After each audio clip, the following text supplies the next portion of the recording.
কুমিল্লা থেকে, বরিশাল থেকে, ময়মনসিংহ বিভিন্ন জায়গা থেকে, নারায়ণগঞ্জ ভবিষ্যতে কি অন্য কোনো ব্যবসার প্ল্যান আছে নাকি এই যে এইটাই করবা? অবশ্যই ভবিষ্যতে এটাই করার প্ল্যান আছে। না, ভবিষ্যতে কি অন্য কোনো ব্যবসায় নাম বা যেহেতু বড় অন্য কোনো ব্যবসায়ীর নামও আমার কাছে সেরকম কিছু নাই। তোমার ভালোবাসার কারণে আছে, খাবারটা বড় কথা না, সবাই ভাই শুধু আপনি ভালোবাসা ভবিষ্যতে এই যে ভাই আপনি কি ওনার ভালোবাসার কারণে ওনার ভালোবাসার কারণে আছে, বসুন্ধরা থেকে আসছে।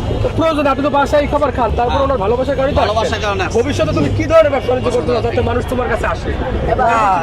আল্লাহর রহমতে ছোটবেলা থেকে মার আঁচল ধরে এই ব্যবসা করে আসতেছি, এই ব্যবসা আমার ভবিষ্যতে করার।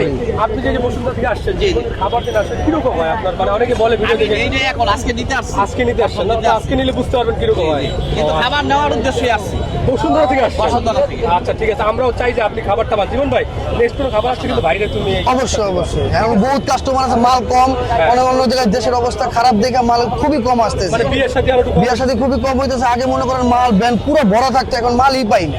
এই কারণে শর্ট বাজারে গেতেছে, মাল খুবই কম পাইতেছি। মাল কিনা মানে আগে এক বল দুই বল মাল কিনতাম 3 থেকে 4 হাজার টাকা দিয়ে, এখন বর্তমানে এক বল মাল কিনা পরে 5 থেকে 7 হাজার টাকা। এই যে একটু আগে একটা মাল নিলাম 7,500 টাকা ওই দামে বেচতে আসলে ওই দামে বেচতে পারি না, হবে বর্তমানে দাম বেশি। এই জন্য তুমি দোকানের বাইরে। এই জন্য দোকানে বেড়ে অনেক ভিডিও দেখে আসে, কয় ভিডিওতে দেখলাম এক রেট, এনে দিয়ে আরেক রেট। এখন তাহলে একটু বইলা দাও যে আসলে বর্তমানে রেট হলো 600 টাকা পাটি, গরু মুরগি 600, খাসি 700, বোরহানি বরানি 2 লিটার 200 আগে রেডি আছে। বরানি প্যাকেট এটি 200 টাকা প্যাকেট। এই 200 টাকা প্যাকেট আছে। জি। আর যে টিকা থাকে বলে ঠিক আছে, এটা প্যাকেট বুঝ বড় ছোট প্যাকেট বুঝ 300 আছে, 400 আছে। রাস্তা খাসি ছিল ওইটা আস্তা খাসি বেচে 3,000 4,000। ওটা তো জামাই এত। জি তাহলে ঠিক আছে। ঠিক আছে।